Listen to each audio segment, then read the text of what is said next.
بسم اللہ الرحمن الرحیم۔ نماز ظہر کی 4 سنتوں کے بعد جو یہ سورت پڑھتا ہے اس کی 1000 حاجتیں پوری ہوتی ہیں۔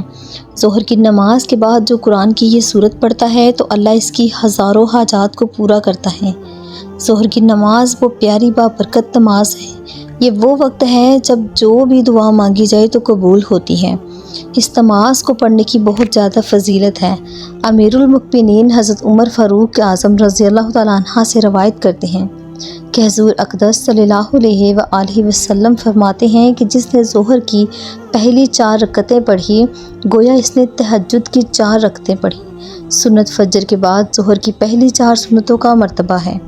حدیث میں خاص ان کے بارے میں ارشاد ہے کہ حضور صلی اللہ علیہ وآلہ وسلم نے فرمایا جو انہیں ترک کر دے گا اسے میری شفاعت نصیب نہ ہوگی، اور جو قرآن کی یہ سورت ظہر کی 4 سنتوں کے بعد پڑھے گا تو وہ دعا کے لیے جب بھی ہاتھ اٹھائے گا جو بھی دعا مانگے گا اس سے اس کو مل جائے گا۔ جب یہ سورت نازل ہوئی تو نبی کریم صلی اللہ علیہ وآلہ وسلم نے اپنے لخت جگر سیدہ فاطمہ رضی اللہ تعالیٰ عنہ کو بلایا اور فرمایا مجھے میرے انتقال کی خبر آ گئی ہے۔ سیدہ زہرا رضی اللہ تعالیٰ عنہ رونے لگی، پھر یکایک ہنس دیے۔ جب لوگوں نے وجہ پوچھی تو فرمایا خبر انتقال نے تو رلا دیا، لیکن روتے ہوئے نبی پاک صلی اللہ علیہ وآلہ وسلم نے تسلی دی اور فرمایا بیٹی صبر کرو، میری اہل میں سے سب سے پہلے تم مجھ سے ملو گی۔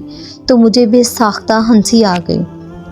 سیدنا ابن عباس رضی اللہ تعالیٰ عنہ نے عبداللہ بن عبید رضی اللہ تعالیٰ عنہ سے پوچھا جانتے ہو سب سے آخر کون سی سورت اتری؟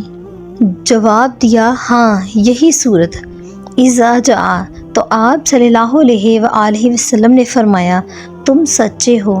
قرآن کی یہ سورت صرف سورت نصر ہے، چھوٹی سی سورت ہے، صرف 3 آیات ہیں۔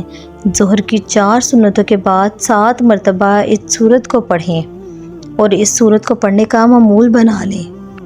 انشاءاللہ جیسا سوچیں گے جیسا چاہیں گے اللہ تعالیٰ ویسے ہی آپ کی مرادوں کو پورا کر دیں گے۔